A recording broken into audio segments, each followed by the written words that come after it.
ఇప్పుడున్న ఈ 2 నిమిషాల్లో తయారయ్యే నూడిల్స్ ఒకప్పుడు ప్రజల ప్రాణాలను కాపాడాయంటే నమ్ముతారా? అవును. ఎలాగో తెలియాలంటే మనం 1940లలోని జపాన్‌కి వెళ్ళాల్సిందే. జపాన్ వరల్డ్ వార్ II తర్వాత ఆ దేశం తీవ్రమైన కరువు బారిన పడింది. పంటలు విఫలమయ్యాయి మరియు ప్రజలు ఒక గిన్నె వేడి నూడిల్స్ కోసం కొనడానికి గంటల తరబడి క్యూలో నిలబడాల్సి వచ్చేది. ఆ కష్టకాలంలో మిగిలిన గోధుమ పిండితో తయారయ్యే రామెన్ మరియు గ్యోజా ప్రజలకు ప్రాణాధారంగా మారాయి. ఇవి తక్షణ శక్తిని అందించి ఆకలిని తట్టుకోవడానికి సహాయపడతాయి. అయితే ఆ సమయంలో జపాన్ ప్రభుత్వం అమెరికా నుండి దిగుమతి చేసిన గోధుమను ఉపయోగించి బ్రెడ్ తయారు చేయాలని ప్రోత్సహించింది. ఇది జపాన్ సాంప్రదాయానికి పూర్తిగా భిన్నమైన ఆహారం. ఈ పరిస్థితిని గమనించిన మోమోఫుకు ఆండో అనే వ్యక్తి గొప్ప ప్రశ్న అడిగాడు. గోధుమ పిండితో నూడిల్స్ ఎందుకు తయారు చేయకూడదు అని. ఆండో ప్రయోగాలు చేయడం ప్రారంభించాడు. అతని లక్ష్యం ఏమిటంటే సులభంగా తయారయ్యే రుచికరమైన మరియు ఎక్కువ కాలం నిల్వ ఉండే ఆహారం తయారు చేయడం.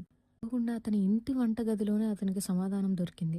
అతని భార్య టెంపూరా వేయిస్తుండగా అసలు రహస్యం వేయించడం, ఫ్రైయింగ్ అని అతను గ్రహించాడు. ఈ విధానం నూడిల్స్‌లలోని తేమను పూర్తిగా తొలగించింది. కరకరలాడేలా మారి ఎక్కువ కాలం నిల్వ ఉండగలిగేలా అయ్యాయి. వేడి నీరు పోస్తే అవి మళ్ళీ తినడానికి సిద్ధమవుతాయి. ఈ చిన్న ఐడియా నుంచి పుట్టిందే instant ramen. Quick and life saving food. Like, share, and subscribe.